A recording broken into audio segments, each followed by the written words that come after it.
हम लोग बहुत सारा multi crores apartment, villas and bungalows Kolkata या any other places in India में बनाते हैं। बहुत सारे लोग जब खुद का घर बनाते हैं तब उसको आर्किटेक्ट चूज़ करने के टाइम में उनको लगता है कि ये प्रोसेस बहुत कॉम्प्लिकेटेड है। बट हम लोगों के साथ ऐसा नहीं होता। हम लोग एक बहुत अच्छा सिस्टम और प्रोसेस फ़ॉलो करते हैं, जो हम क्लाइंट के लिए यूज़ करते हैं। और ऐसा ही एक सिस्टम या प्रोसेस जो हम लोग एक क्लाइंट के लिए पर्सनली यूज़ कर रहे हैं, जो क्लाइंट का घर बन रहा है सॉल्ट लेक में, लगभग उसका अप्रॉक्सिमेट कंस्ट्रक्शन कॉस्ट आएगा रफली 10 करोड़ के आसपास। बट उसको स्टार्ट करने से पहले अगर आप इस चैनल में नए हैं, तो मेरा नाम सुमना है, मैं फाउंडर एंड प्रिंसिपल आर्किटेक्ट हूँ स्टूडियो कॉन्टूर का। हम लोग सॉल्ट लेक या न्यू टाउन में बहुत सारा बंगलोज़ और बिल्डिंग्स बनाते हैं। अगर आपका खुद का घर का डिज़ाइन या इंटीरियर करवाना है, तो आप स्क्रीन पे दिए हुए नंबर पे ज़रूर कॉल कीजिएगा। तो सबसे पहला जो स्टेप है, वो है इनिशियल कंसल्टेशन।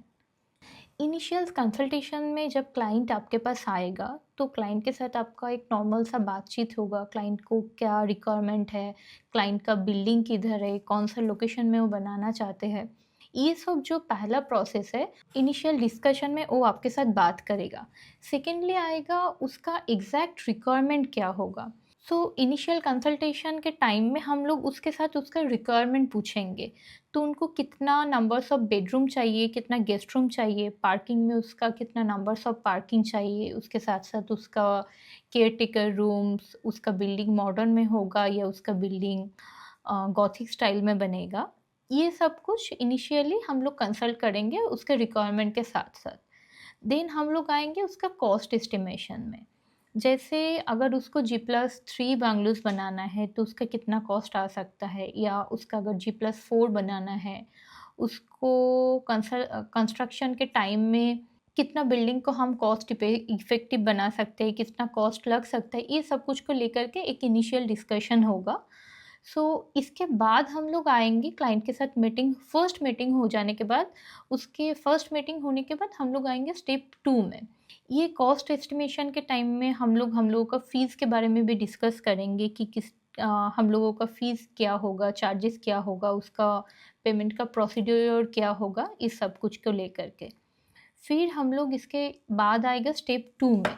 स्टेप 2 में हम साइट विज़िट करेंगे। साइट विज़िट करने के टाइम में हम लोग ये नोटिस करेंगे कि आस-पास में कोई कितना दूर में नेक्स्ट घर है उसका प्लॉट के बगल में, या पीछे क्या है, सन का डायरेक्शन क्या है, उसका नॉर्थ लाइन चेक करेंगे, ये सब कुछ करेंगे। इसके बाद उसका एग्ज़ैक्टली उसका प्लॉट से रोड कितना दूरी में है, या नेक्स्ट बंगलोज़ कितना दूर में है। तो ये सब कुछ हम चेक करेंगे, क्योंकि हमको बहुत अच्छे से समझना है विंड डायरेक्शन या सन का डायरेक्शन के हिसाब से हम लोग कैसे डिज़ाइन कर पाएँगे, और इसको हम लोग कैसे इसका बेस्ट डिज़ाइन हम इनको प्रोवाइड कर सकते हैं। नेक्स्ट जो आएगा इनिशियल साइट प्लान, हम तो एक उससे माँग लेंगे, फिर हम लोग साइट विज़िट के टाइम में वो तो साइट प्लान क्रॉस वेरीफ़ाई हो ही जाएगा। तो इनिशियल साइट प्लान को लेकर के हम लोग पहुँच जाएँगे स्टेप 3 में। इनिशियल स्टेप 3 में क्या होगा, इनिशियल साइट प्लान में जितना एरिया वहाँ पे लिखा है, वो एरिया के साथ-साथ हम लोग मैच भी कर लेंगे प्लॉट एग्ज़ैक्टली सही, उस प्लॉट का साइज़ भी सही है कि नहीं। उसके बाद हम लोग उसका एक इनिशियल स्कीम प्रिपेयर करेंगे। इनिशियल स्कीम के साथ-साथ उसका एरिया स्टेटमेंट भी करेंगे। जैसे अ, अगर जिस एरिया में वो काम हो रहा है, जैसे अगर ये सॉल्ट लेक एरिया में काम हो रहा है कि अगर ये सॉल्ट लेक एरिया में काम हो रहा है, तो जैसे उसका सॉल्ट लेक का जो बाय-लॉज़ है, वो ना वायलेट कर जाए। ये सब कुछ को लेकर के हम लोग एक इनिशियली एरिया स्टेटमेंट बनाएँगे रफ़ प्लान के साथ-साथ। तो इनिशियल स्कीम जब बन जाएगा हमारा, तो इनिशियल स्कीम के साथ हम लोग एक रफ़ फ्लोर प्लान प्रिपेयर करेंगे।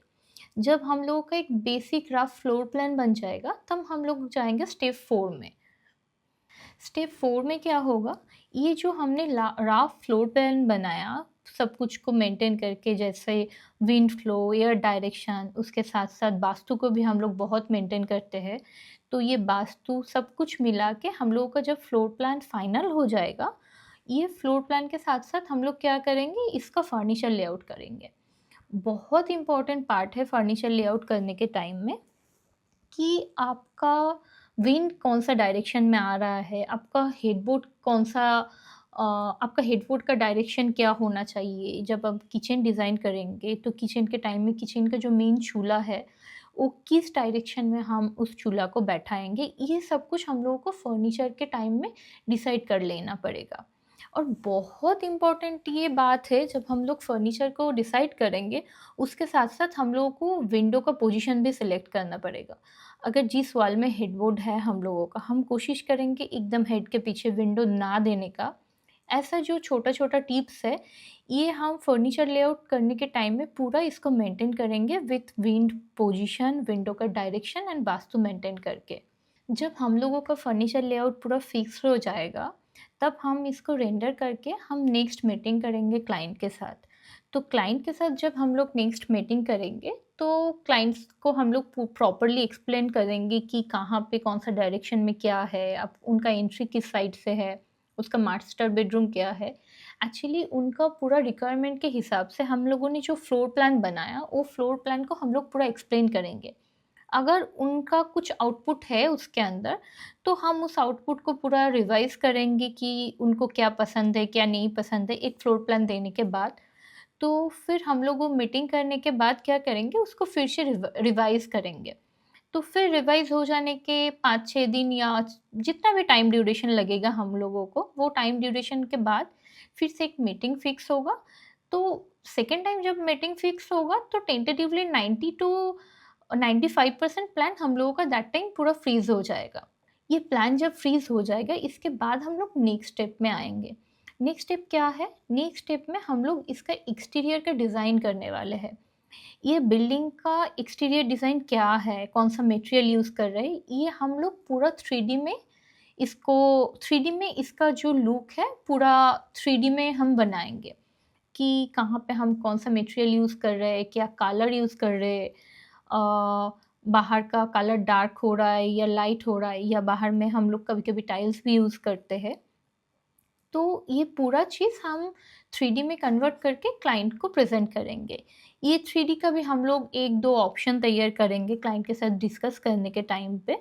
तो नेक्स्ट बार हम लोग क्लाइंट को ये जब हम लोगों का साइड से 3D पूरा कंप्लीट हो जाता है, तो ये क्लाइंट के साथ एक मीटिंग क्लाइंट के साथ फिक्स्ड होता है कि ये जो हम लोगों ने 3D बनाया, कि हम लोग क्यों बनाया, क्या दिया, क्या नहीं दिया। अगर क्लाइंट को भी कुछ उसमें आउटपुट देना है, तो सेकंड टाइम हम उसको रिवाइज़ कर देते हैं कि नहीं, उसको शायद पर्टिकुलर कोई मटेरियल पसंद है या नहीं है। ये हो गया हम लोगों का एक्सटीरियर का पार्ट बिल्डिंग का।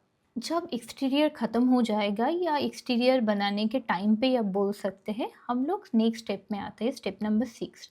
Next step is most important part. Next step में हम क्या करेंगे, इसका जिस म्यूनिसिपैलिटी के अंदर हम काम कर रहे हैं, या जिस कॉरपोरेशन के अंदर काम कर रहे हैं, या कोई भी डेवलपमेंट अथॉरिटी हो सकता है, जहाँ पे हम लोग बिल्डिंग बना रहे हैं, उस एरिया के हिसाब से, उस बायलॉज़ के हिसाब से हम बिल्डिंग का सैंक्शन ड्राइंग तैयार करेंगे। वो सैंक्शन ड्राइंग क्या है? जैसे ये सैंक्शन ड्राइंग होता है, आर्किटेक्चर का भी होता है, उसके साथ-साथ स्ट्रक्चर का भी सैंक्शन ड्राइंग होता है। तो ये आर्किटेक्चर और स्ट्रक्चर ड्राइंग का एक पूरा सैंक्शन ड्राइंग बना के हम लोग पूरा म्युनिसिपैलिटी में उसको सबमिट करेंगे। ये बहुत इम्पोर्टेंट पार्ट है। ये पार्ट, बिना इस पार्ट में आप लोग कुछ भी कंस्ट्रक्शन नहीं स्टार्ट कर सकते हैं। अगर आपने कुछ कंस्ट्रक्शन स्टार्ट भी किया, तो ये इल्लीगल माना जाता है। तो हम लोगों ने बिल्डिंग प्लान को सबमिट कर दिया। अब आता है स्टेप नंबर 7 पे। तो हम लोग जब कोई बिल्डिंग प्लान को ऑनलाइन सबमिट करते हैं, तो इसमें थोड़ा-सा टाइमिंग लगता है। तो इल ये बिल्डिंग प्लान हम लोगों का हम जब सैंक्शन के लिए इसको प्रोसेस करते हैं, तो इसमें थोड़ा-सा टाइम लगता है। वो एक सर्टेन टाइम के बाद वो सैंक्शन होके आपके पास आ जाता है कि आपका बिल्डिंग प्लान सैंक्शन हो गया है। इसके बाद हम लोग आते हैं स्टेप नंबर 7 में। स्टेप नंबर 7 में हम लोग क्या करते हैं, बिल्डिंग जब बिल्डिंग प्लान हमने सबमिट कर दिया सैंक्शन के लिए, और जब तक सैंक्शन नहीं आ रहा है, उसके बीच में टाइम ड्यूरेशन रहता है। वो टाइम ड्यूरेशन में हम लोग क्या करते हैं, बिल्डिंग का जो इंटीरियर का जो 3D होता है, जैसे इंटीरियर में बेड किधर होगा, क्या लैमिनेट लगेगा, कौन सा सोफ़ा किस कंपनी का होगा, विंडो किस कंपनी का होगा, या फॉल सीलिंग कैसे बनेगा, फॉल सीलिंग का डिज़ाइन क्या होगा, फ्लोरिंग क्या होगा, ये सब कुछ हम लोग फाइनलाइज़ कर लेते हैं। तो ये इंटीरियर का हम लोग कोशिश करते हैं कि इस टाइम के अंदर-अंदर पूरा इंटीरियर का व्यू जनरेट हो जाए 3D में, कि ये कैसा दिखेगा बनने के बाद। तो हम लोग क्लाइंट के साथ इनिशियली बात कर सकते हैं कि आपका घर ऐसे बनने वाला है। थोड़ी दिन के टाइम में क्या होता है, हम लोगों के पास सैंक्शन प्लान भी आ जाता है। तो सैंक्शन प्लान आ जाने के बाद हम लोग स्टेप 8 में चले जाते हैं। ये स्टेप 8 में क्या होता है, ये और भी एक बहुत इम्पोर्टेंट पार्ट भी है बिल्डिंग का। स्टेप 8 में हम लोग इसका कंस्ट्रक्शन स्टार्ट करने वाले हैं। तो ये कंस्ट्रक्शन स्टार्ट करने से पहले हम लोग पूरा बिल्डिंग का जितना भी फ्लोर है उनका आर्किटेक्चरल और स्ट्रक्चरल पार्ट का पूरा वर्किंग ड्राइंग बनाएंगे। उसके साथ साथ वो 3D को दिमाग में रख के कहाँ से कितना प्रोजेक्शन निकलेगा, कहाँ पे कितना फिंच कैसे आएगा, ब्रिक वॉल कैसे होगा, प्लास्टर कैसे होगा, वो 3D के साथ-साथ हमने पूरा इन चीज़ों का एक सेट ऑफ बुक बनाएँगे, जहाँ पे पूरा आर्किटेक्चर और स्ट्रक्चर का पूरा वर्किंग ड्राइंग रहेगा। तो ये वर्किंग ड्राइंग बन जाने से क्या होगा, आपका काम भी बहुत ईज़ी हो जाएगा। तो आप इसके बाद आएगा सोर्सिंग ऑफ कॉन्ट्रैक्टर्स। हम लोग कोई कॉन्ट्रैक्टर को चूज़ करेंगे, या कोई कॉन्ट्रैक्टर, हम लोग के आसपास जितना कॉन्ट्रैक्टर है उससे रेट लेंगे कि इसके बाद आपको दूसरा काम स्टार्ट करना है, जैसे इसके बाद आपको एक्चुअल कंस्ट्रक्शन में जाना है। तो अगर आप स्टेप 9 में जाए, तो स्टेप 9 में इनिशियली क्या होगा, कॉन्ट्रैक्टर को फाइनलाइज़ करने के बाद हम लोग एक्चुअल कंस्ट्रक्शन स्टार्ट करेंगे। कंस्ट्रक्शन जब स्टार्ट होगा, तब हम लोगों का जो टीम है वो प्रॉपरली टाइम टू टाइम उसका पीरियडिक सुपरविज़न करेगा, पूरा प्रॉपरली चेक करेगा आपका कंस्ट्रक्शन कैसे बन रहा है। तो ये जो कंस्ट्रक्शन का जो टाइम है, वो एक बिल्डिंग के हिसाब से टाइमिंग लगता है। छोटा प्लॉट के लिए अलग टाइम लगता है, अगर बिल्डिंग का साइज़ बड़ा हो जाए तो ज़्यादा टाइम लगता है डेफ़िनेटली। तो ये जब कंस्ट्रक्शन जब चल रहा है, ये कंस्ट्रक्शन चलने के टाइम पे भी हम लोग क्या करते हैं, क्लाइंट के साथ बहुत बार मीटिंग करते हैं। किस लिए, कि इसका इंटीरियर का व्यू कैसा होगा। हम लोग तो ऑलरेडी हम लोगों ने व्यू पहले थोड़ा बहुत बना लिया है, लेकिन उनको अगर कुछ उसमें आउटपुट देना है, कुछ चेंजेस करना है, उसको शायद वार्डरोब ऐसे कलर का ना पसंद है, बेड ऐसा ना पसंद है, तो ये सब चीज़ को हम एक कंस्ट्रक्शन के टाइम में फाइनलाइज़ कर लेंगे क्लाइंट के साथ मीटिंग करके। तो इसमें क्या होगा, जब कंस्ट्रक्शन से ख़त्म होने के बाद जब फिनिशिंग में आएँगे या इंटीरियर में आएँगे हम लोग, तो काम हम लोगों को बहुत ईज़ी हो जाएगा, क्योंकि हम लोग का टाइम भी बच जाएगा। क्योंकि ये जो बीच में जो स्पैन है, इस टाइम में हम लोग पूरा मटेरियल को सिलेक्ट कर लेंगे। मतलब flooring to fall ceiling, tiles, each and everything हम लोग सिलेक्ट कर लेंगे इस टाइम में, कंस्ट्रक्शन के टाइम में। जब ये कंस्ट्रक्शन पूरा ख़त्म हो जाएगा, हम लोग स्टेप 10 में आते हैं। Step 10 is also one of the most important part, जहाँ पे हम लोग जिस म्यूनिसिपैलिटी या जिस अथॉरिटी से हम लोग सीसी के लिए अप्लाई करते हैं, उस जिस अथॉरिटी से हम लोग सैंक्शन लिया है, उस अथॉरिटी में हम लोगों को बिल्डिंग का एज़ बिल्ट ड्राइंग दे करके उससे हम कंप्लीशन प्लान के लिए अप्लाई करेंगे। ये कंप्लीशन प्लान क्या होता है? जैसे हम लोगों ने सैंक्शन लिया है, एग्जैक्टली वैसा सेटबैक छोड़ के एग्जैक्टली वैसा ही बिल्डिंग साइट में बना कि नहीं बना है, वो आके म्यूनिसिपैलिटी या अथॉरिटी का लोग चेक करेगा। जब वो लोग आके चेक करेगा कि आपका कंस्ट्रक्शन बन जाने के बाद, तब जाके वो लोग एक अप्रूवल देगा। वो अप्रूवल को हम कंप्लीशन सर्टिफिकेट बोलते हैं। ये कंप्लीशन सर्टिफिकेट मिल जाने के बाद एक क्लाइंट इजीली वो नया घर में शिफ्ट कर सकते हैं।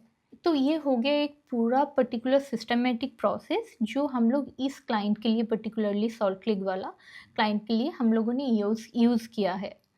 अगर आपको भी आपका बिल्डिंग ऐसे ही हम लोगों के साथ एक पूरा सिस्टमैटिक प्रोसेस में ख़त्म करना है, तो प्लीज़ हम लोगों को कॉन्टैक्ट कीजिएगा। स्क्रीन पे मेरा नंबर है, इस नंबर पे प्लीज़ कॉन्टैक्ट कीजिएगा। Thank you.